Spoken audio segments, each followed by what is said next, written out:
الحمد لله نحمده ونستعينه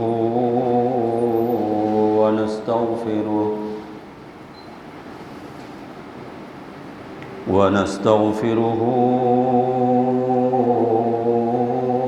ونؤمن به ونتوكل عليه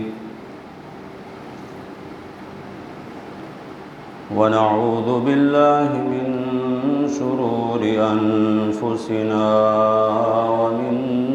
سيئات أعمالنا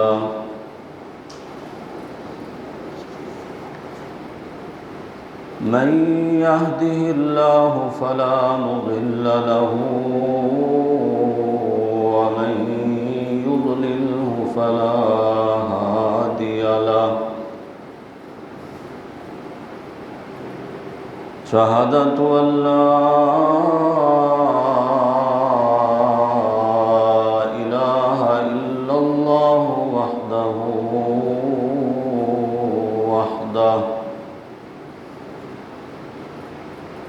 وحده لا شريك له وأشهد أن محمدًا عبده ورسوله أما بعد فأعوذ بالله من الشيطان الرجيم بسم الله الرحمن الرحيم وقضى ربك ألا تعبدوا إلا إياه وبالوالدين إحسانا إما يبلغن عندك الكبر أحدهما أو كلاهما فلا تقل لهما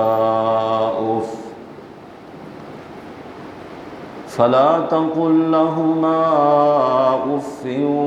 ولا تنهرهما وقل لهما قولا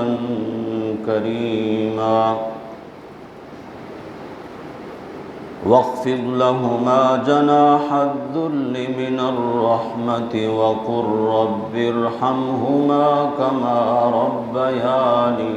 صغيرا صدق الله وصدق رسوله النبي الأمين الكريم ونحن على ذلك لمن الشاهدين والشاكرين والحمد لله رب العالمين اللهم صل على محمد وعلى آل محمد كما صليت على إبراهيم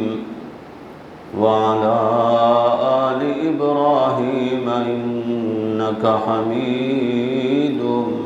مجيد اللهم بارك على محمد وعلى آل محمد كما باركت على إبراهيم وعلى آل إبراهيم إنك حميد مجيد بزرگان محترم، برادران عزیز،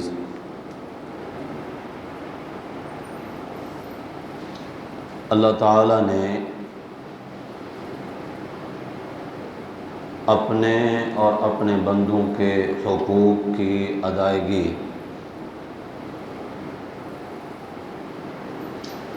اس کو قرآن مقدس میں اپنے بندوں کی رہنمائی کے لیے کئی مقامات پر بیان فرمایا ہے، اور امام الانبیاء صلی اللہ علیہ وسلم نے مختلف مواقع پر اپنے ارشادات میں امت کی رہنمائی فرمائی ہے۔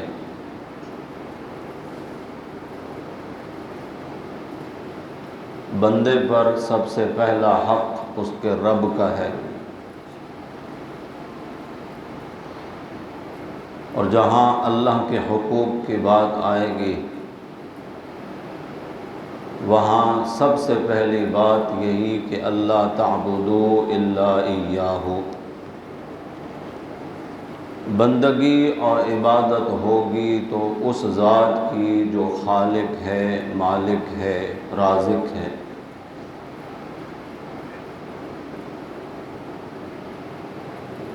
اسی کے ساتھ ساتھ پھر حقوق العباد کو بھی بیان فرمایا، اور بندوں کے حق میں سب سے مقدم رکھا والدین کے حق کو، اور اس کی اس قدر اہمیت ہے کہ قرآن مقدس میں ایک سے زائد مقامات پر جہاں اللہ نے اپنی عبادت کا حکم دیا یعنی اپنا حق بیان فرمایا، اسی کے ساتھ ہی حکم دیا وبالوالدین احسانا، اور ماں باپ کے ساتھ بھی اچھا سلوک کرو۔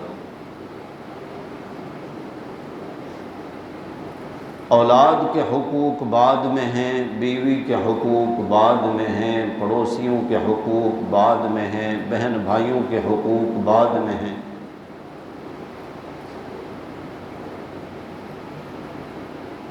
جب بندوں کے حق کی بات آئے گی تو اول نمبر پر جو حق ہے وہ والدین کا حق ہے۔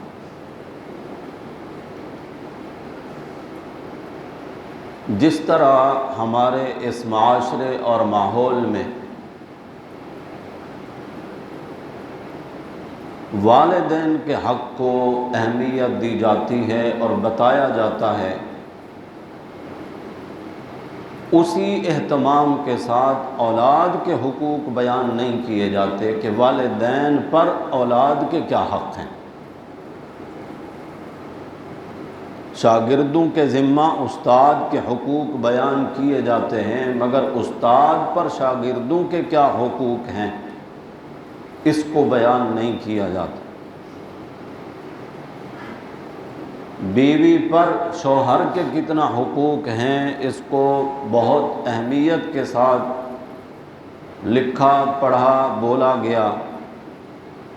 لیکن شوہر کے ذمہ بیوی کے کیا حقوق ہیں اس کو اتنی اہمیت نہیں دی جاتی، جبکہ ہمارا دین اس میں ہر ایک کے حقوق کی نشاندہی کی ہے، اور اللہ کے نبی صلی اللہ علیہ وسلم نے اس کو واضح طور پر بیان فرمایا۔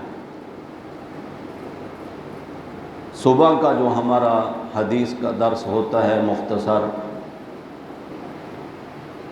اس میں آج کل حقوق کا تذکرہ ہے کہ شوہر کے ذمہ بیوی کے کیا حقوق ہیں، بیوی کے ذمہ شوہر کے کیا حقوق ہیں، اور ظاہر ہے کہ علم ہوگا تو پھر حق کی ادائیگی ہوگی، اگر علم نہیں ہوگا تو پھر حقوق کیسے ادا کیے جائیں گے۔ اور ایک نظر سے دیکھا جائے تو اللہ کے حقوق سے بھی بڑھ کر اللہ کے بندوں کے حقوق ہیں۔ وجہ اس کی یہ ہے کہ اللہ اپنا حق چاہیں گے معاف کر دیں گے، بندوں کا اگر حق آ گیا تو پھر اللہ فرمائیں گے میرا بندہ معاف کرے گا تو میں معاف کروں گا۔ تو اس لیے حقوق العباد کی اہمیت بہت زیادہ ہے۔ میرے نبی صلی اللہ علیہ وسلم کی مجلس میں ایک عورت کا تذکرہ کیا گیا کہ بہت عبادت گزار ہے، نوافل، نفلی روزے بڑے اہتمام کے ساتھ عبادت کرتی ہے، لیکن زبان کی بڑی تیز ہے، اس کے خاندان والے، برادری والے، پڑوس والے اس کی زبان کی تیزی سے تنگ ہیں۔ آپ صلی اللہ علیہ وسلم نے فرمایا جہنم میں جائے گی۔ اس کی نمازیں، اس کے نوافل، اس کی عبادتیں، اس کی ریاضتیں وہ نہیں دیکھی گئیں، بلکہ اہمیت دی گئی حقوق العباد کو کہ بندے اس سے تنگ ہیں۔ ایک اور عورت کا تذکرہ کیا گیا کہ عبادت تو وہ اتنی خاص نہیں کرتی، بس فرائض کا اہتمام کرتی ہے، فرض نماز پڑھ لی، فرض روزے رکھ لیے، لیکن اخلاق اس کے بہت عمدہ ہیں، اچھے ہیں۔ میرے نبی صلی اللہ علیہ وسلم نے فرمایا یہ عورت جنتی عورت۔ اس حدیث مبارکہ سے بھی پتہ چلا کہ حقوق اللہ اس سے بھی زیادہ اہمیت ہے حقوق العباد کی، اور اس طرف ہمارا دھیان بھی نہیں جاتا۔ ہر ایک کا حق واضح طور پر بیان فرمایا گیا، لیکن جس طرح میں نے عرض کیا کہ ماں باپ کے حقوق تو بیان کیے جاتے ہیں، اولاد کے حقوق ماں باپ پر کیا ہیں اس کو اتنی اہمیت نہیں دی جاتی۔ گزشتہ جمعہ آپ میں سے جو احباب ہمارے اس درس میں خطبے میں موجود تھے، بچوں کی دینی تعلیم کے حوالے سے میں نے بات کی تھی، بلکہ آپ سے درخواست کی تھی کہ اپنے بچوں کو قرآن کی تعلیم دیں اور اس کو اہمیت دیں۔ تو پچھلے درس کو آپ ساتھ ملا لیں، آج کے اس خطبہ میں یہی بات عرض کرنی ہے میں نے۔ اولاد کی تعلیم و تربیت یہ ہماری چوائس اور پسند پہ نہیں ہے، یہ ان کا حق ہے، اور حقدار کو اس کا حق ملنا چاہیے۔ اولاد کے ذمہ جس طرح حق بیان فرمایا اللہ رب العزت نے کہ ماں باپ کے ساتھ اچھا سلوک کرنا ہے، حسن سلوک کرنا ہے، اور ماں باپ دونوں یا دونوں میں سے کوئی ایک بڑھاپے کی عمر کو پہنچ جائے، فرمایا فلا تقل لہما اف، پھر تو ان کے سامنے اف بھی نہیں کہنی، اپنی آواز کو ان کی آواز پر بلند نہیں کرنا۔ یعنی یہ غایت درجہ ہے حسن سلوک کا کہ اپنی آواز بھی ان کے سامنے بلند نہ کی جائے۔ نافرمانی تو بہت دور کی بات ہے، نافرمانی تو کرنی نہیں۔ تو جس طرح اللہ رب العزت نے اولاد کو سکھایا ماں باپ کے ساتھ حسن سلوک، ان کا ادب و احترام، حتیٰ کہ وہ دنیا میں حیات ہیں یا دنیا سے چلے گئے، دعا بھی اللہ نے خود سکھائی ہے کہ ماں باپ کے لیے مجھ سے یوں دعا کیا کرو، رب ارحمہما کما ربیانی صغیرا، اے میرے پروردگار میرے ماں باپ پر اس طرح رحمت فرما، شفقت فرما جس طرح انہوں نے بچپن میں مجھے پالا ہے شفقت اور مہربانی سے۔ وہ دعا بھی اللہ نے سکھائی۔ تو جس رب نے والدین کے حقوق بیان فرمائے اور خود نبی کریم صلی اللہ علیہ وسلم نے والدین کے حقوق بیان فرمائے، انہی والدین پر اولاد کے بھی حقوق ہیں، اور سب سے پہلا حق اولاد کا یہ ہے کہ جس کوکھ سے اولاد نے جنم لینا ہے، سب سے پہلے تو اس عورت کا انتخاب اچھا ہونا چاہیے جس سے آپ کی اولاد ہونی، اور جب اولاد ہو گئی تو ان کے دنیا میں آنے کے بعد پہلا حق ان کا یہ ہے کہ ان کا اچھا نام رکھا جائے، علماء سے مشورہ کر کے پیارا نام تجویز کیا جائے، اس چکر میں نہیں کہ کوئی نیا نام ہو بلکہ خصوصیت اور اہمیت اس بات کی ہے کہ اللہ اور اس کے رسول کے نزدیک پسندیدہ اور بہترین اور صحیح معنی اور مفہوم والا نام ہو جو بچے کا رکھا جائے، بچی کا نام رکھا جائے۔ اور خود نبی کریم صلی اللہ علیہ وسلم نے فرمایا کہ اللہ کے نزدیک سب سے پسندیدہ اور محبوب نام عبداللہ اور عبد الرحمن۔ ہم دیکھتے ہیں حضور اکرم صلی اللہ علیہ وسلم جب ہجرت فرما کر مدینہ طیبہ تشریف لائے تو سب سے پہلے جس بچے کی پیدائش ہوئی وہ حضرت ابو بکر صدیق رضی اللہ تعالیٰ عنہ کے نواسے حضرت عائشہ رضی اللہ تعالیٰ عنہ کے بھانجے حضرت اسماء رضی اللہ تعالیٰ عنہ کے صاحبزادے، حضرت زبیر کے صاحبزادے، ان کو میرے نبی صلی اللہ علیہ وسلم کی خدمت میں لایا گیا کہ وہ پہلی خوراک جو بچے کو دی جاتی ہے، آپ جسے گھٹی بھی کہتے ہیں، نبی کریم صلی اللہ علیہ وسلم نے اپنا مبارک لعاب اس بچے کے منہ میں دیا، ان کو اٹھایا گود میں، اور نام میرے نبی نے جو تجویز فرمایا عبداللہ، جو بڑے ہو کر عبداللہ بن زبیر کہلائے رضی اللہ تعالی عنہ۔ اور آپ اگر مزید جستجو کریں تو آپ کو حیرت ہوگی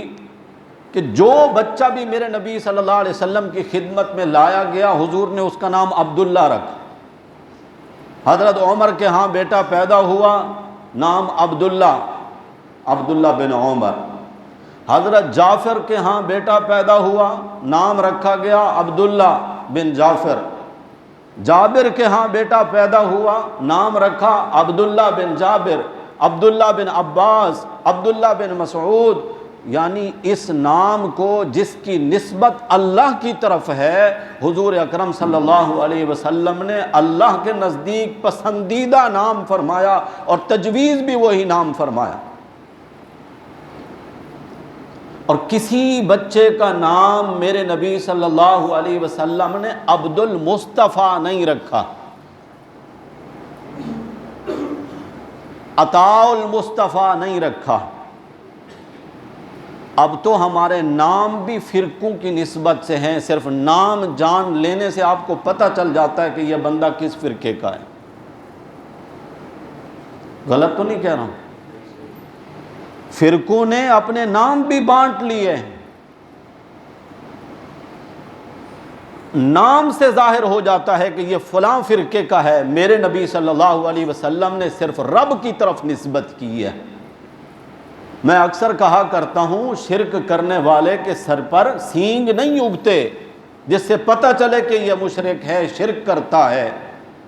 عطا کرنے والا، اولاد عطا کرنے والا کون ہے؟ تو بچے کا نام رکھ دیا عطا حسین، عطا المصطفیٰ۔ کیا بتانا چاہتے ہیں آپ؟ نبی کریم صلی اللہ علیہ وسلم نے عطا کیا ہے یا حضرت حسین نے عطا کیا ہے؟ نہیں، رب نے عطا کیا ہے تو نسبت بھی رب کی طرف ہوگی۔ عطا اللہ، عطا الرحمن، عبداللہ، عبد الرحمن، عبد الغفور، عبد الشکور۔ جس نام میں عبدیت ہے، بندگی ہے، عاجزی ہے اور رب کی طرف اس کی نسبت ہے، میرے نبی صلی اللہ علیہ وسلم نے اس نام کو رب کے نزدیک بھی پسندیدہ نام قرار دیا۔ یوں نہیں ہے کہ کسی ڈرامے میں، کسی فلم میں، کسی اداکار کا ایک فرضی نام جو رکھا گیا وہ تمہیں پسند آ جائے اور تم بچے کا نام وہی رکھو۔ نہیں، اولاد کا پہلا حق یہ ہے کہ اس کا نام اچھا رکھا جائے۔ اور میں اکثر کہا کرتا ہوں اللہ کی طرف نسبت والا نام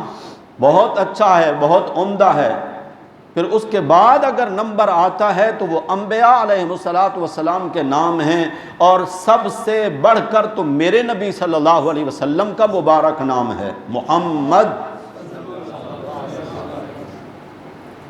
کتنا پیارا نام ہے، ایک بار نام لیں تو 2 بار بوسا، میم ہونٹوں کے ملنے سے ہی ادا ہوتا ہے، محمد میں 2 جگہ پہ میم ہے۔ لوگ تو انگوٹھے چوم کر محبت کا اظہار کرتے ہیں، میں کہتا ہوں میرے نبی کا نام ہی اللہ نے ایسا رکھوایا ہے، صرف نام لیں تو 2 بار بوسا ملتا ہے۔ اپنے انگوٹھے چومنے سے محبت کا اظہار نہیں، میرے نبی صلی اللہ علیہ وسلم کا نام ہی محمد۔ اور معنی کرنے والوں نے کتنا پیارا سمجھایا، محمد الذی اجمعت فیہ الخصال المحمودہ، محمد اس ہستی کو کہتے ہیں کہ حضرت آدم سے لے کر حضرت عیسیٰ تک تمام انبیاء علیہ السلام میں الگ الگ تنہا فردن فردن جو کمال خوبیاں اوصاف میرے اللہ نے رکھے، ان تمام خوبیوں کو جمع کر دیا ہے تو محمد بنا دیا ہے۔ تو میرے نبی صلی اللہ علیہ وسلم کا نام، بچوں کا نام رکھیں، اور یاد رکھیے تجربے کی بات، آپ میں سے بھی کئی لوگ اس کی گواہی دیں گے، کسی کے ہاں نرینہ اولاد نہیں، بیٹا نہیں ہو رہا، نیت کر لے اللہ بیٹا دیں گے تو نام محمد رکھوں گا، انشاءاللہ بیٹا ہی ہوگا۔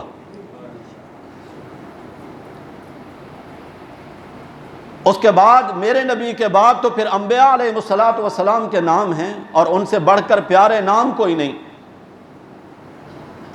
وہ نام رکھے جائیں۔ اور نبیوں کے بعد پھر میرے نبی کے صحابہ کا نمبر آتا ہے، وہ کتنا پیارے نام تھے جو میرے نبی صلی اللہ علیہ وسلم کی مبارک زبان پر آئے، اور حضور نے پکار کر ان کو بلایا یا کوئی حکم دیا، کوئی کام ذمہ لگایا، کیونکہ جتنا بھی غلط نام حضور اکرم صلی اللہ علیہ وسلم کے سامنے آئے، میرے نبی صلی اللہ علیہ وسلم نے ان ناموں کو تبدیل فرما دیا۔ لوگوں نے نام رکھے ہوئے تھے، عبد العزیٰ، عبد الکعبہ، عبد الشمس، اس طرح کے نام انہوں نے رکھے تھے۔ جب ان میں سے کوئی اس طرح کے شرکیہ نام والا بندہ کلمہ پڑھ کر میرے نبی صلی اللہ علیہ وسلم کی خدمت میں آیا اور نام پوچھا گیا، اس نے جب نام بتایا نام غلط تھا، تو حضور اکرم صلی اللہ علیہ وسلم نے فرمایا نہیں، آج کے بعد تیرا نام عبداللہ ہے یا عبد الرحمن ہے یا کوئی اور نام تجویز فرما۔ اب تو پھر نام آئے نا، جسے ابو بکر کہہ کر پکارا گیا اور عمر کہہ کر پکارا گیا، عثمان، علی، طلحہ، زبیر اور دیگر اصحاب رسول، پھر وہ نام ہیں جو میرے نبی صلی اللہ علیہ وسلم کی مبارک زبان پر آئے، تو پھر وہ نام رکھے جائیں۔ بچیوں کے نام میرے نبی صلی اللہ علیہ وسلم کی بنات، اول نمبر پر ازواج مطہرات، خدیجہ، حفصہ، عائشہ، ام حبیبہ، زینب، اس طرح کے نام رکھے جائیں۔ اور پھر میرے نبی صلی اللہ علیہ وسلم کی اپنی صاحبزادیاں، حضور نے ان کے نام رکھیں، اور ان سے بڑھ کر مبارک نام ہو ہی کون سے سکتے۔ لیکن ایک حقیقت یہ بھی ہے، فاطمہ نام کی جتنی لڑکیاں آپ کو ملیں گی، رقیہ نام کی اتنی نہیں ملیں گی، ام کلثوم نام کی اتنی نہیں ملیں گی، زینب نام کی اتنی نہیں ملیں گی، کنیز فاطمہ ملے گی، کنیز رقیہ نہیں ملے گی آپ کو۔ کیا وہ میرے نبی صلی اللہ علیہ وسلم کی صاحبزادی نہیں ہے؟ وجہ اس کی کیا ہے؟ ایک فرقے نے اس قدر اہمیت جتلوائی ہے، منوائی ہے، کہ اہل سنت بھی ان کے اس پروپیگنڈے کا شکار ہیں۔ غلام علی آپ کو نام ملے گا، غلام ابو بکر نہیں ملے گا، غلام عمر، غلام عثمان نہیں ملے گا، غلام حسین ملے گا، غلام حسن ملے گا۔ قطعاً ہم یہ نہیں کہتے کہ یہ نام نہیں ہونے چاہیے، ضرور ہونے چاہیے، لیکن عرض کرنے کا مطلب صرف اتنا ہے کہ اگر کنیز فاطمہ ہے تو کنیز رقیہ بھی ہونی چاہیے، کنیز عائشہ بھی ہونی چاہیے، کنیز خدیجہ بھی ہونی چاہیے یا نہیں؟ ان ناموں کو بھی رواج دینا چاہیے۔ اور جہاں ہم تو الحمدللہ تمام صحابہ، ازواج مطہرات، اہل بیت نبی اور آل محمد صلی اللہ علیہ وسلم، ہم تو کسی کے درمیان تفریق کرتے نہیں، ہمارے تو سروں کا تاج ہیں، برابر ہیں ہمارے لیے۔ لیکن جن ناموں کو پس پش ڈالا گیا ہے، ان ناموں کو رواج دیا جائے۔ اللہ ہم سب کو توفیق دے۔ میں نے بات جہاں سے شروع کی تھی، اولاد جب اس دنیا میں آ جائے، سب سے پہلا اب اس کا حق یہ ہے کہ اس کا نام اچھا رکھا جائے۔ نئے نام کی تلاش میں ایسے نام نہ رکھے جائیں کہ جو اور زبانوں میں ہیں، جن کے مفہوم کا ہی پتہ نہیں کہ اس کا مطلب کیا ہے اور معنی کیا ہے۔ ایک بچی کا نام تھا، میں نے اس سے پوچھا کہ یہ نام بڑا عجیب سا ہے، کیا معنی ہے؟ کہتے جنت کی کھڑکی، جنت کی کھڑکی کا نام رکھا، اور پتہ نہیں کہاں سے تلاش کیا جنت کی کھڑکی، دیکھی کس نے وہ جنت، گیا تو کون تھا، اور اس کھڑکی کا یہ نام کس نے رکھا؟ کیونکہ آج کے دور کا سب سے بڑا مفتی ہے گوگل، نام سنا ہے آپ نے؟ مفتی گوگل۔ بس جو بھی چیز تلاش کرنی ہے تو گوگل پہ سرچ کرنی ہے، اب وہاں سے جو بھی مل گیا نا، اس کی اتنی اہمیت، اللہ معاف کرے، قرآن و حدیث کی بھی اتنی اہمیت نہیں، اور پتہ ہی نہیں ہے کہ وہاں پر گوگل پر یہ ڈالا کس نے ہے۔ ہم فتنے کے دور سے گزر رہے ہیں، ہماری بقا، ہمارا بچاؤ اسی میں ہے کہ ہم اللہ اور اس کے رسول کے حکم کے تابع ہو جائیں، اور اپنی نسبت، اپنا تعلق قرآن و حدیث کے ساتھ جوڑ کر رکھیں۔ اگر ہم نے یہ نہ کیا تو یاد رکھیے اسلام سے ہم بہت دور دھکیل دیے جائیں گے، اور دھکیلے جا رہے ہیں ہم۔ اور جب بچہ بچی، نام آپ نے اس کا اچھا رکھا ہے، جب اس عمر کو پہنچیں کہ اب ان کی تعلیم و تربیت ہو، تو اب ان کا حق ہے کہ ان کی اچھی تربیت کی جائے، اچھی تعلیم دی جائے ان کو۔ اور اس حقیقت سے بھی آپ انکار نہیں کریں گے کہ جو اہمیت ہمارے ہاں بیٹوں کو دی جاتی ہے، بیٹیوں کو نہیں دی جاتی۔ ہر معاملے میں، پیدائش پر چاہے خوشی کا موقع ہو، ان کے عقیقے کا موقع ہو، یا ان کی تعلیم و تربیت کا موقع ہو، اول تو دین کی طرف کوئی راغب ہی نہیں ہوتا، اور اگر کوئی اپنے بچوں کو دین کی تعلیم دلوانے کی کوشش کرتا بھی ہے تو اس کی کوشش صرف بیٹوں کی حد تک ہوتی ہے، بیٹیوں کی حد تک نہیں ہوتی۔ اہمیت اس بات کی ہے کہ بیٹی کی تعلیم و تربیت بیٹے سے بھی بڑھ کر ہو، کیونکہ آج کی بچی کل کی ماں ہے، اس کی گود میں پلنے والی اگلی ہماری نسل اگر ماں قرآن سمجھنے والی، حدیث سمجھنے والی، فقہ سمجھنے والی، یعنی موٹے لفظوں میں کہوں کہ حلال حرام جائز ناجائز کے سمجھنے والی اگر ماں ہوگی تو اولاد کی ضرور وہ ایسی تربیت کرے گی۔ آج ہماری نوجوان نسل جن کے بارے میں ہم نے فکر ہی نہیں کی، ان کی دینی تعلیم و تربیت کی، یہ حقیقت نہیں ہے کہ ابھی ماں حمل سے ہے، پہلے سے اسکول میں اس کا داخلہ کرا دیا جاتا ہے۔ جب بچہ پیدا ہوا، بچی پیدا ہوئی، بڑے بڑے نامور اسکول ہیں آپ کے اسی شہر کے، جہاں پھر بعد میں داخلہ نہیں ملتا، بچے کے پیدا ہوتے ہی وہاں جا کر انٹری کرانی پڑتی ہے۔ دینی تعلیم کے لیے بھی کبھی اس طرح کا اہتمام ہوا ہے؟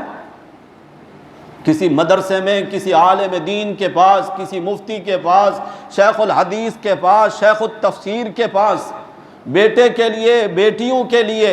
اس قدر تعلیم کا اہتمام ہو؟ نہیں۔ اس کا مطلب یہ ہے کہ ہمیں دین کی ضرورت نہیں، اور جب ہم نے ضرورت نہیں محسوس کی تو ہمارا نوجوان طبقہ آج اس لیول پہ پہنچ چکا ہے، ان کو حلال حرام کا نہیں پتہ، ان کو جائز ناجائز کا نہیں پتہ۔ کون ذمہ دار ہے اس کا؟ والدین۔ اللہ پوچھیں گے، کیونکہ بقا ہے آئندہ کی پوری نسل کی۔ میرے نبی صلی اللہ علیہ وسلم نے فرمایا، عورت سے رشتہ کیا جاتا ہے 3 وجہوں سے، یا تو اس کے مال کی وجہ سے، یا اس کے جمال کی وجہ سے، یا اس کے حسب و نسب کی وجہ سے، یعنی خاندانی شرافت، اس کی وجہ سے اس سے رشتہ کیا جاتا ہے۔ میرے نبی صلی اللہ علیہ وسلم نے فرمایا، چوتھی وجہ جو مذہب دین اہمیت جس کو دیتا ہے وہ ہے دینداری اور تقوی۔ تم نے جمال بھی نہیں دیکھنا، مال بھی نہیں دیکھنا، حسب و نسب بھی نہیں دیکھنا، تم نے دینداری دیکھنی ہے۔ جس عورت میں، جس مرد میں، یعنی بیٹی کے لیے داماد بنانے لگے ہو تو اس کی دینداری کو دیکھنا، اس کی سیلری کتنی ہے، آمدنی کتنی ہے، اس کو نہ دیکھنا، کیونکہ رزق یہ کسی بندے کے اپنے اختیار میں نہیں۔ آج کا کروڑ پتی کل کا بھکاری بھی ہو سکتا ہے، یہ رب کے اختیار میں ہے۔ آج کا حسین و جمیل تھوڑے دنوں کے بعد اس کا سارا حسن ختم ہو جائے گا، اور حسب و نسب یہ تو رب کی دین ہے، کس کو کس خاندان میں پیدا کیا، کس خاندان کا اس کو حصہ بنایا، یہ تو رب کا اختیار ہے، اس میں کسی بندے کا اختیار نہیں۔ بندے کا کمال تو آتا ہے دینداری میں۔ میرے نبی صلی اللہ علیہ وسلم نے جس صحابی جو اس حدیث مبارکہ کے راوی ہیں، وہ فرماتے ہیں، حضور نے فرمایا، میں تمہیں نصیحت کرتا ہوں کہ تم دینداری کو ترجیح دینا، اور جب دینداری کی بنیاد پر رشتہ ہوگا، اس رشتے سے پیدا ہونے والی اولاد پھر وہ دیندار ہی ہوگی، وہ بھی دین نہیں ہو سکتی، وہ قرآن و سنت سے دور نہیں ہو سکتی۔ امام بخاری رحمۃ اللہ علیہ کا نام سنا ہے نا؟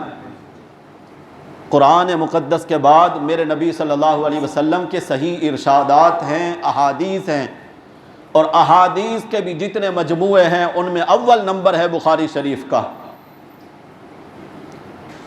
اس کے مصنف، تصنیف کرنے والے، احادیث کا جمع کرنے والے امام بخاری رحمۃ اللہ علیہ، ان کے استاد ہیں حضرت عبداللہ بن مبارک رحمۃ اللہ علیہ، بہت بڑے عظیم محدث۔ کچھ باتیں علمی ہوتی ہیں، ذوق رکھنے والے سمجھ سکتے ہیں، ان کو اکثر میں کوشش کرتا ہوں کہ عوامی باتیں کرتا ہوں جو